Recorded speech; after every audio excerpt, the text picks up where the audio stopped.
कुछ समय पहले हुई एक रिसर्च ने देश में हलचल मचा दी थी, जिसके तहत तमाम राजनीतिक पार्टियों और विचारकों में बहस छिड़ गई कि आखिर भारत का असली मूल निवासी कौन है और क्या आर्य बाहर से आए थे। दरअसल हड़प्पा सभ्यता के प्रमुख स्थानों में एक हरियाणा का राखी गढ़ी भी था, जहां 4500 साल पुराने नर कंकाल के डीएनए का टेस्ट किया गया। जब रिपोर्ट सामने आई तो वो बेहद ही चौंकाने वाली थी। हुआ ये कि कंकाल के डीएनए में R1A1 जीन नहीं मिला। इसका मतलब ये है कि इसमें आर्य जीन नहीं पाया गया। इस रिसर्च के चलते भारत के मूल निवासियों के इतिहास पर बड़ा सवाल खड़ा हो गया। आखिर क्या थी ये रिपोर्ट, चलिए देखते हैं। हेलो फ्रेंड्स, मैं हूँ श्वेता सिंह। यूनिवर्सल फैक्ट्स की दुनिया में आपका स्वागत है। रिसर्च के परिणाम सामने आने के बाद आर्य और द्रविड़ों के बीच अच्छी खासी बहस छिड़ गई कि पहला भारतीय कौन था और यहाँ के मूल निवासी कौन थे जो बाहर से आए और किसने यहाँ आक्रमण किया और यहीं बस गए। सवाल उठने लगा है कि कौन विदेशी थे और कौन स्वदेशी। दरअसल ये सवाल तब उठा जब हरियाणा के राखी गढ़ी में जमीन खोदने पर करीब 4500 साल पुराने अवशेष मिले। पुणे के डेक्कन कॉलेज ऑफ आर्कियोलॉजी के प्रोफेसर वसंत शिंदे की निगरानी में एक टीम ने 2015 में राखी गढ़ी के मिट्टी के टीलों की खुदाई की, जहां राखी गढ़ी और इसके आसपास करीब 900 एकड़ के दायरे में 7 टीले मिले। जब इनके डीएनए सैंपल को लखनऊ के Birbal Sahni institute of palaeobotany के जेनेटिसिस्ट नीरज राय ने स्टडी की तो सामने आया कि राखी गढ़ी में मिले कंकाल से R1A1 जीन, यानी जिसे आर्य जीन कहते हैं, नहीं मिला, जिसने पूरी दुनिया का ध्यान अपनी ओर खींच लिया। एक नजर राखी गढ़ी पर भी डाल लेते हैं कि राखी गढ़ी क्या है और ये क्यों महत्वपूर्ण है। आखिर राखी गढ़ी क्या है? हरियाणा के हिसार में है राखी गढ़ी। ये एक ऐसा इलाका है जहाँ सबसे पुरानी सभ्यता यानी हड़प्पा के अवशेष मौजूद हैं। ये ऐसा गांव है जो अभी पूरी तरह से विकसित नहीं हो पाया है। यहाँ पक्की सड़कें भी नहीं हैं। आप सिर्फ कच्चे रास्ते के जरिए ही पहुँच सकते हैं।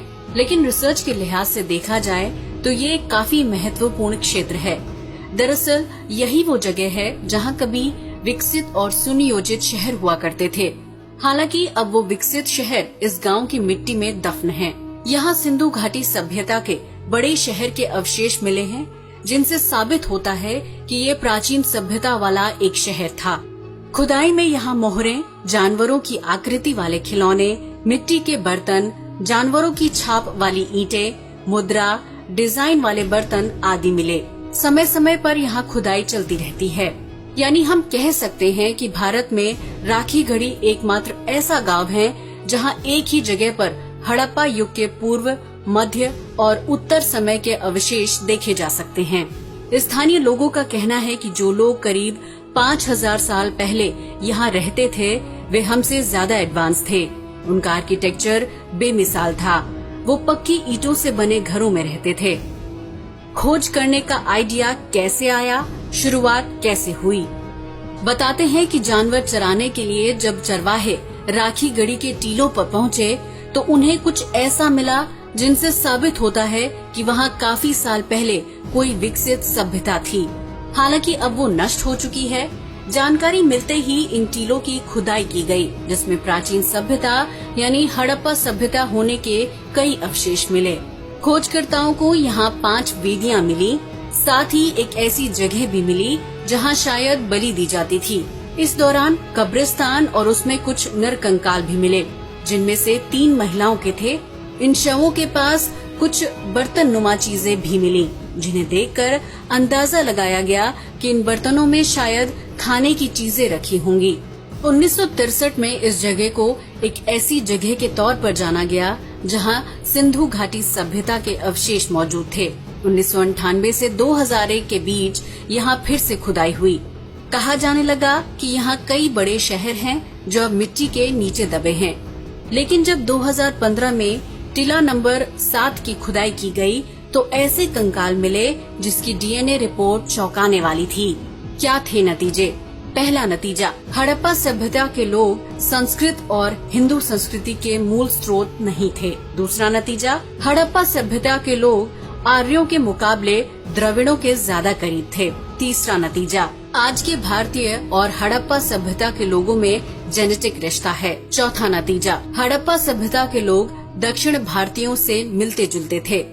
इन सब से साबित होता है कि सिंधु घाटी सभ्यता के लोग उस वंश के लोगों जैसे नहीं थे जैसे आज उत्तर भारत के लोग हैं। दरअसल कंकाल के डीएनए सैंपल नियोलिथिक ईरानी किसानों के सैंपल से ज्यादा मेल खाते मिले बजाय उत्तर भारत के लोगों से। इतना ही नहीं, उनमें एंसेस्ट्रल साउथ इंडियन जीनोम का भी एक हिस्सा पाया गया। इस मामले की जांच के लिए डीएनए सैंपल को हार्वर्ड मेडिकल स्कूल के जेनेटिक्स डिपार्टमेंट में भी भेजा गया, जहां इस बात की पुष्टि हुई कि एंसेस्ट्रल साउथ इंडियन ईरानी किसानों और स्थानीय द्रविड़ जातियों का मिश्रण है। कंकाल के डीएनए सैंपल का तमिलनाडु के नीलगिरी की इरुला आदिवासियों के डीएनए से भी मेलजोल दिखा, यानी इस कंकाल का डीएनए उत्तर भारत के लोगों से कम और दक्षिण भारतीयों से ज्यादा मेल खाता था। R1A1 जीन ने मचाई खलबली।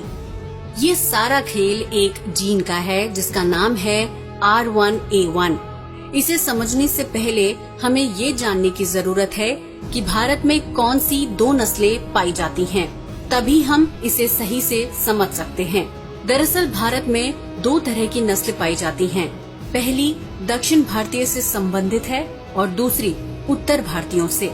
उत्तर भारतीयों को मिश्रित प्रजाति माना जाता है, जिनमें R1A1 हैप्लोग्रुप पाया जाता है। हमारे देश में इस जीन के सबसे ज्यादा लोग पाए जाते हैं। जब ये जीन उस कंकाल के डीएनए से मैच नहीं किया तो हलचल मच गई है कि आर्य कौन है और वो कहां से आए। भारत के असली मूल निवासी कौन हैं? जैसा कि हम सभी जानते हैं कि अब तक आर्यों को भारत का मूल निवासी माना जाता है, जो बाद में यूरेशिया की तरफ चले गए। लेकिन इस रिसर्च ने आर्यों के मूल निवासी होने पर सवाल खड़े कर दिए हैं। राखी गढ़ी में मिले कंकाल के बाद कहा जाने लगा है कि आर्यों ने भारत पर आक्रमण किया था। करीब 4000 साल पहले इंडो आर्यन नाम की एक प्रजाति ने भारत में कदम रखे, जो पोलैंड से लेकर मिडिल एशिया तक की स्टेपी यानी घास के मैदान से आए थे। जब वो यहाँ पहुँचे तो उन्होंने यहाँ पहले से रह रहे लोगों से लड़ाई झगड़ा किया। अब आप सोच रहे होंगे कि यहाँ जब आर्य पहले से नहीं थे, वो आकर बसे, तो पहले से रहने वाले लोग कौन थे? तो इसका जवाब है द्रविड़। द्रविड़ों को भारत का मूल निवासी माना जाता है, जो आर्यों के आने से पहले यहाँ रहते थे। लेकिन आर्यों ने यहाँ आकर उन पर आक्रमण कर दिया। जैसे ही ये बात सामने आई कि आर्यों ने यहाँ आकर आक्रमण किया, लोगों के साथ मारपीट और खून खराबा किया, तो कुछ कट्टरपंथियों, राष्ट्रवादियों और हिंदू वासियों को ये बिल्कुल भी अच्छा नहीं लगा। उन्हें ये बात नागवार लगी।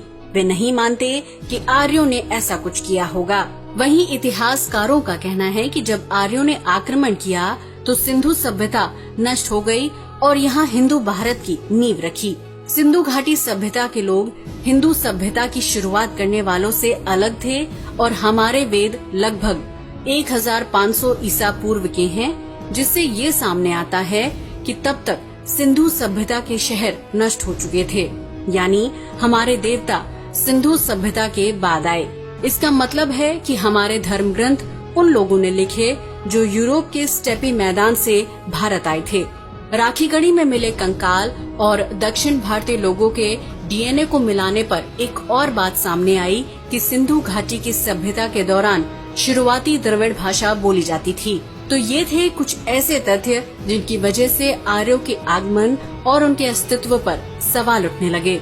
दोस्तों, आपको क्या लगता है, कौन पहले आए थे, द्रविड़ या आर्य? क्या आर्यों ने द्रविड़ों पर आक्रमण किया? अपनी राय हमें जरूर दें। आज के लिए बस इतना ही। वीडियो अच्छा लगा हो तो इसे लाइक और शेयर करें।